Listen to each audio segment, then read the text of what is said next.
Hello everyone and welcome to a new video. It's been 3 years ago since the Kurdish referendum in Bashur, Iraqi-occupied Kurdistan took place. How did this start? How did the referendum go down and what has happened since then? Before we start the topic of the day, don't forget to follow us on Instagram, search for everything about Kurdistan and click the follow button. Now, as part of a new trend that we want to start called Supporting Kurds, we will make shoutouts for smaller Kurdish accounts who want to become influencers, artists and entrepreneurs in order to help them grow and fulfill their dreams. For today's shoutout, we got two amazing Instagram accounts. The first one is Cooking My Roots. This amazing account is uploading regular pictures of different dishes from Kurdistan.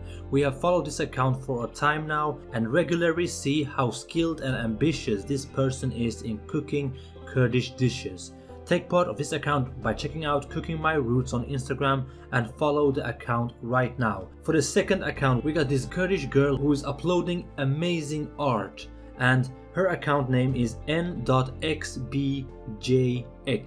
This account is really amazing. She puts up controversial art. However, we see this kind of art as truly amazing art and we encourage this kind of art that is truly breaking barriers and controversial values in Kurdistan. So don't forget to follow her. Both links will be in the description box below.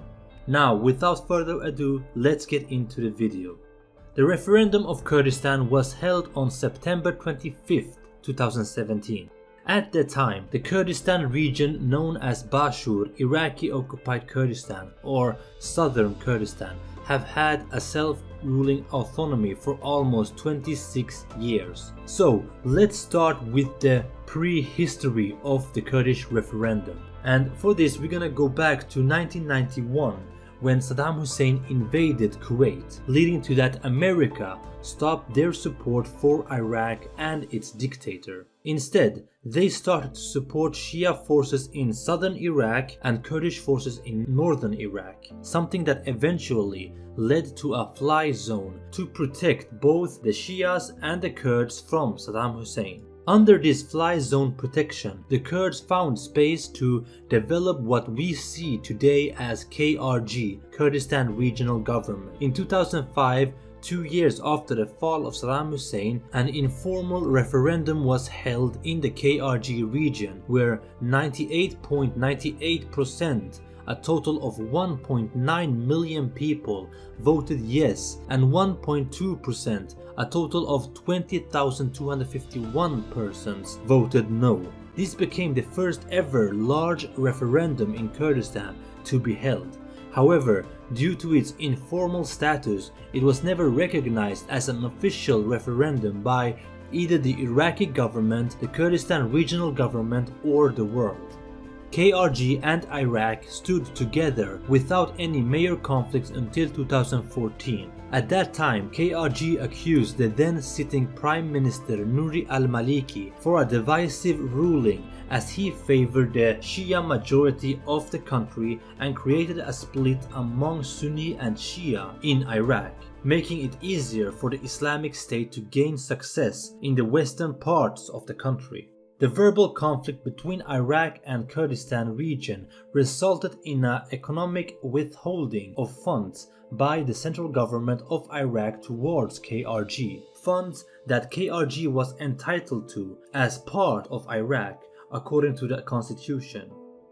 As the Islamic State took control of much of western and northern Iraq in 2014, while the Iraqi troops disintegrated and abandoned their positions, the Peshmerga forces stepped into this vacuum and took control over both Kirkuk and Shingal, areas that was claimed by Kurdistan but until then not in their control.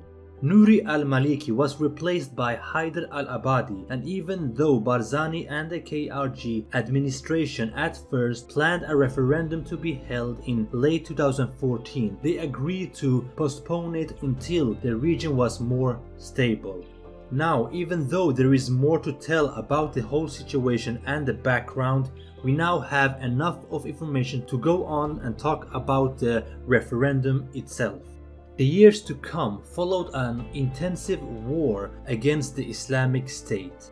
In 2016, Barzani held several speeches and interviews where he claimed a referendum to be held later on in 2016, somewhere around October. However, in late October, Neshirvan Barzani, the then Prime Minister of KRG region, confirmed that the referendum wouldn't take place until after the liberation of Mosul was done.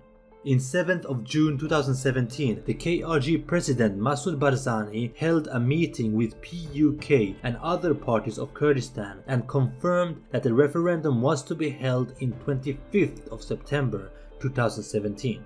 Barzani's assistant Hemin Haurami said that the referendum also would include disputed areas such as Kirkuk, Mahmur, Shingal and Khanakin. It was also said that the result of the referendum wouldn't automatically call for independence, but would be used as an argument that would strengthen the Kurdish hands in talks of self-determination with the central government.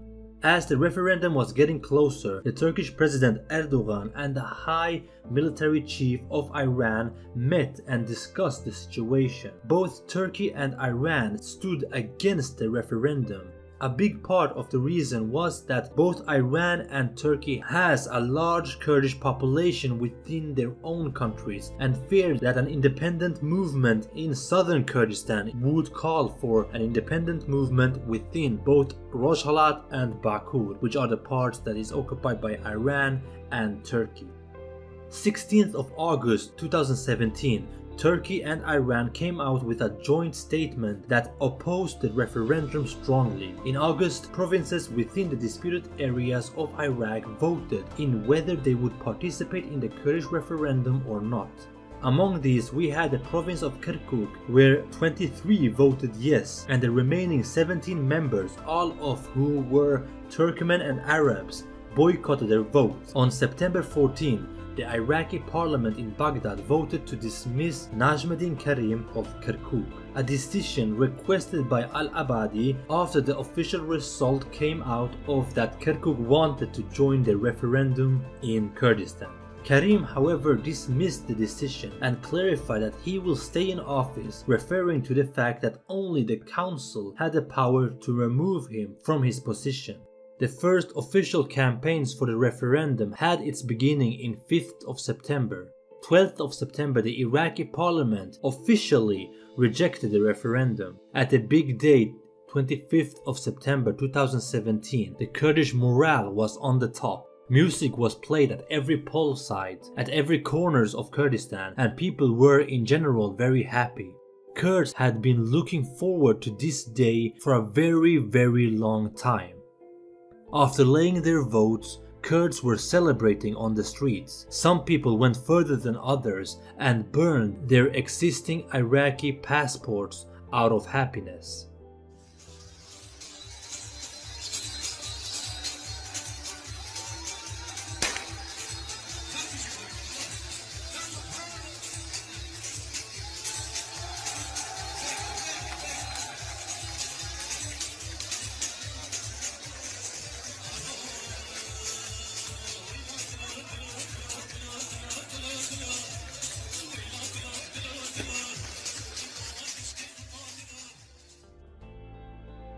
After counting the votes, the referendum could present its result, where 92.73% voted yes and 7.27% voted no.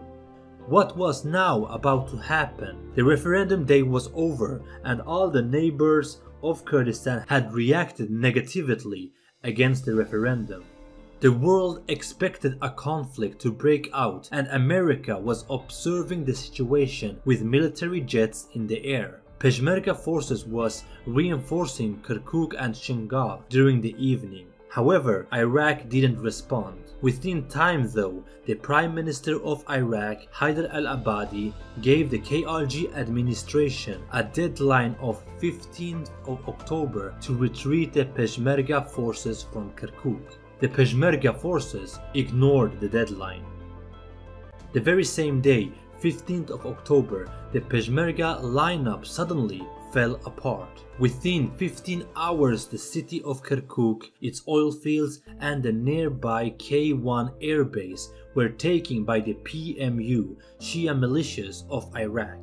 The international coalition described the events as coordinated movements, not attacks, as most of the Peshmerga reportedly withdrew from the area without any fights, while reports came of how even the PKK were fighting to protect the KRG region in Kirkuk. Reports also came of how parts of the Peshmerga forces were retreating. According to the first reports, the retreating forces were of the PUK Peshmerga ranks and happened after an agreement between Hero Talabani, Lahur Talabani and Bafel Talabani, three leaders within the PUK who reportedly struck a backdoor deal with Qasem Soleimani on behalf of the leaders of the attacking Iraqi and Shia militia troops, in which they agreed on simply withdrawing all Talabani-affiliated PUK troops from Kirkuk without a fight and also without notifying either KDP or the rest of PUK administration. سوێن بەو خۆیە کە خوانێ لە سەعات 2:20 دقەوە بۆتە شەڕ ئەم نەفسەبەبی کێسی تەقەی کردووە هەتا 5:47 دقە بۆ شایدی و پیاوەش 1000 دانە فیشەکەم تەقانەوە بەبی کێسی هیچ دەنگەکە هیچ بەڵایە و کرایە و هیچ نەمە هاتین استراحەتکەن ئایا بخۆین ئەو نەمازانی کەتیبەمان لەسەرەوە بوو هەر هەموویان ڕای یەکتون کاکە بووە ڕاکەن یەک قسەی تریانەکە لێیاندا ڕۆشتن ئاجینا پێشمەرگە لێ هەر هەڵ ناقەندرا سوێن بەخوا ئەگەر بڵێم 1000 هاوڵ تێمانی گرتووە بە خاڵشمانە ناتوە بەڵ من کێشەکەم ئەلەوەیە ئایا کەتیبەی هاوانەت بۆچی ڕایی کرد و چوار گولەی تەقان و ڕۆی من ئەڵێم بەخوا بەخوای ناوە خواوەچی لە 1000 دانە فیشەکەم بەبی کێسی تەقانەوە ئەو پیاوە شایدمە قەیناکە بۆچی ڕای کرد بەس بۆچی ڕای کرد کاکە هەر ڕاشێکت بە دزیەوە بڕۆشتە براکەمێت تۆ لە سەنگەرابی ئەگەر مدەڕعەکە لە تەکتەوە ڕاکە خڕی زنجیر بێ بڕوا ئەی تۆ بەم تفەنگەوە چێکی کاکە ئەوانەی کە هێرشیان کرد باوەن چەکدارای حەج شعبی زۆر بوون ئارە وەڵات زۆر بوون ئەمە ئەمانتوانی مسەی تێربین بەسەرانە بەس ئەگەر ئەم پشتیوانی دووار نەڕۆشتایە ئێمە ئەوی تر هورەمان بەرز بوو سوێن بەخوا ناڕۆشین ئەگەر هەر هەمووان بکوژرای نایە ئەو پیاوانە بۆ شایدی هەموویم لەگەڵا بووە یەک کەسێک ڕای نەکردو هەمووی چەپڵەی لێداوە کە کاتێک لە پڕێکە ئەم کەتیبانە ڕایە کرد ئیتر شیرازەی ئێمە شانتیەکدا ڕۆشتن باش ئەو فترێکە شەرتان کرد لەگەڵیان زۆرتان لێ کوشتن لەوان هەر کوشتنەکە چۆنە لە حکمی دۆشکەوە بیکێسیا بوو ئادیار و سیارەیان سوتا بوو نەیانەوێرا بێنە پێشەوە بەخوا لە ماڵەکانەوە تەقیانەکە ئەوان چەکی کاریگەریان چی بوو بەس هاوانەکە و کاتوشەکە بۆ یاناویست سوێن بەخەڵ بان سەرمان ڕووی بە خاڵشمانە ناهات ئەگەر بێت ئەو پشتیوانی دووە لە تەکمانەوە نەڕۆشتایە ئێمە حتا ئەسەر لە سەنگەری خۆمان نەماینەوە. This in turn led to the collapse of Kurdish defenses and led to accusations of betrayal. Because reportedly, only a few days before the collapse, the KDP and the PUK had met in Dukan and agreed on fighting in Kirkuk. On the same day, Iraqi forces advanced in both Tuzkhurmatu and Kifri region, areas that before were controlled by the Peshmerga forces. On the other side, Bafel Talabani responded on the criticism, opening up about his innocence and blaming the loss of Kirkuk and the oil-rich regions on the decisions of the Kurdish leadership to go ahead with a referendum on independence. He called that decision to hold a referendum at 2017 a colossal mistake, saying that the US proposal to postpone the referendum by 2 years should have been accepted. This would, according to Bafel Talabani, have avoided the current situation in which Iraqi forces regained 40% of area from the KRG region, which had been under the Kurdish control since 2014. For the upcoming years, Bafel has strongly denied the accusations made towards him, calling them baseless and calling them lies. I completely and flat out reject these baseless and frankly quite disgusting accusations. Everything that has happened until now has been the result of a short-sighted policy by the Kurdish leadership. And after such a tragedy, I expected the Kurds to unite and to come forward with a solid single voice, a united voice.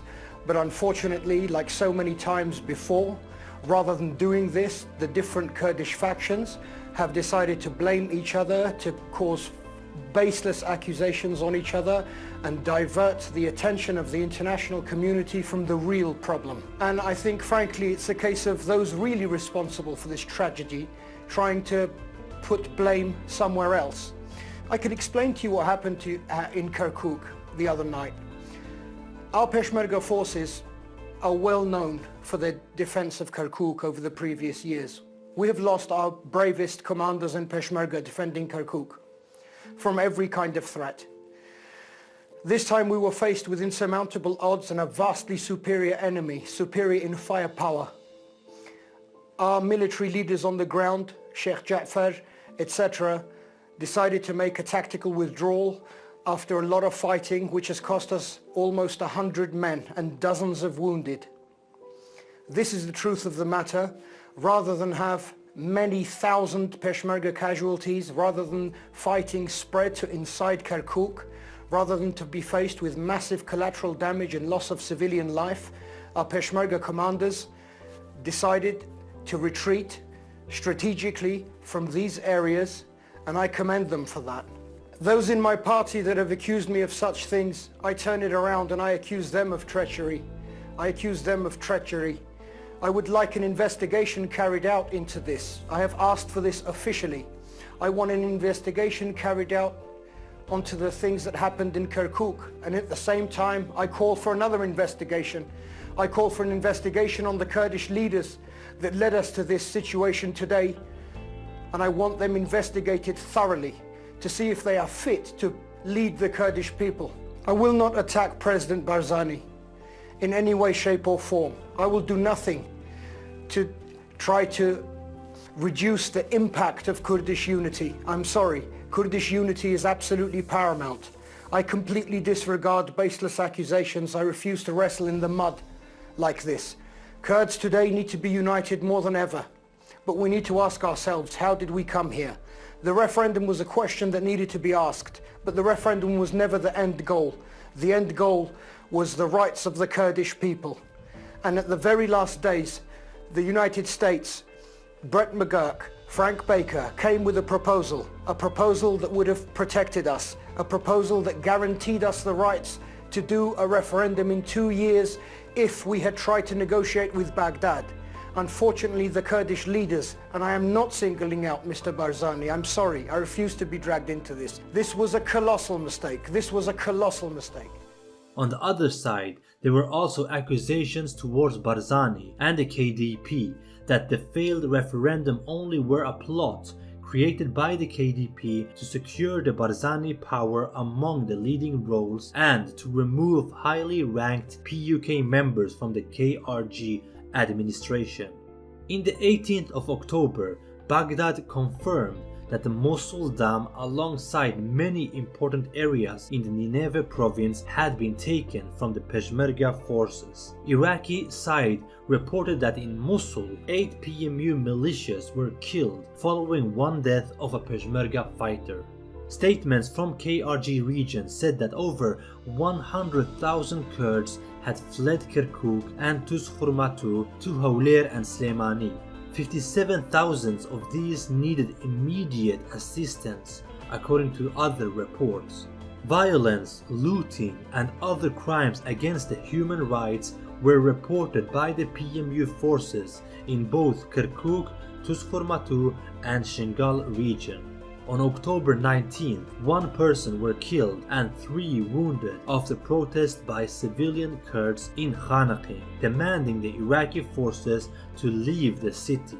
The Kurds were waving the Kurdish flags, but the protests were violently answered by the controlling forces of the city. On October 20th, Peshmerga reportedly made their first big resistance against the PMU in Iraq. Reports claimed over 150 casualties among the PMU. However, others claimed this to be very excessive, as the PMU didn't really answer back very harshly. Soon enough, KRG made a statement offering to freeze the result of the referendum as part of an offer to fix the crisis between KRG and Iraq. The statement also called for a ceasefire in the region. However, the Prime Minister al-Abadi rejected the proposal and said that Baghdad only would accept the total cancelling of the referendum and agreement to completely follow the constitution. The conflict kept on going, and the next day clashes between Peshmerga and FSA in Peshmerga positions of Zumar occurred. While Iraqi forces managed to take 2 villages from Peshmerga control, Peshmerga destroyed several tanks and Humvees, as well as preventing the PMU from retaking Fayish Khabur. Some reports meanwhile indicated that Masoud Barzani would announce stepping down from the president post of KRG in the upcoming hours. The next day, 27th of October, the KRG released a statement saying that Iraqi forces and Peshmerga forces had agreed on stop fighting in northern Iraq. However, the Prime Minister of Iraq, Abadi, said that the deal only would last for 24 hours and that it would work as a peaceful time to deploy Iraqi troops to all border crossings with the official KRG borders. The next day, 28th of October, Masoud Barzani announced that he would not renew his presidential time when it expired in 1st of November. At the same time, the Kurdish Liberation Army was formed by locals in Tuzkhurmatu as an answer of the looting of shops and homes by the PMU towards Kurdish citizens. It included 200 local Kurdish volunteers, and according to reports, the first clashes resulted in 8 PMU fighters being killed, while 1 Kurdish volunteer were wounded.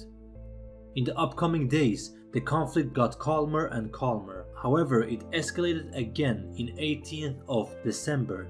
Celebrating the Alay Rangin flag, the Kurdish civilians in Kirkuk wore Kurdish clothes and waved with the Kurdish flags in schools and work, leading to PMF arresting a number of young activists involved. 31st of October, Abadi officially ended the conflict and told the press that Iraq now had control over all disputed areas. In the upcoming negotiations between KRG and Iraq, the central government of Baghdad agreed on paying 17% of the federal budget in the following future. The negotiations followed up with 13 preconditions. One of them included a handwriting agreement that annulled the referendum results. The other conditions included handing over all border crossings and airport control. The Kurdish people both in Kurdistan but also around the world were generally very disappointed of the world's reactions. The Kurds truly expected America to stand behind the Kurds in this question, not at least for the fact that the Kurds defeated the Islamic State, but also since the big rival of Iran technically controlled the Iraqi state. During the times of the referendum, US State Department's spokeswoman Heather Nauert said, "We support a unified, stable and a federal Iraq. We appreciate and understand the legitimate aspiration of the people of Iraqi Kurdistan." Further on, she warned that the referendum could distract the final battles against ISIS. 27th of September, Democratic United States Senator for New York Chuck Schumer became the first senator to call for US support for Kurdish independence following the result of the referendum, releasing a resolution calling for the US government to change its policy to support a political process that addresses the aspirations of the Kurds for an independent state. He reasoned that the Kurds had been their most reliable partner on the ground in the fight against terrorism. 13th of September, Secretary of State Rex Tillerson stated that the United States does not recognize the unilateral referendum. The vote and the result lack legitimacy, and we continue to support a united, federal, democratic and prosperous Iraq. However, someone that did support the Kurds were Israel. They became the first state to endorse an independent Kurdistan back even before the referendum, when Israel's Prime Minister Benjamin Netanyahu said that Israel supports the efforts of the Kurdish people to achieve their own state, and Israel did not hide their support for Kurdish independence referendum. Israel also received criticism from Kurds who said that they only talked and didn't show any action when the Kurdish people mostly needed it. Now let's take a look at all the countries that does and doesn't support the referendum. And also, I want you to comment down below, why do you think this whole thing failed as it did? Comment your opinion. Was it Talabani's fault? Was it Barzani's fault? Was it someone else's fault? Was it the different countries' lack of support's fault? Or who do you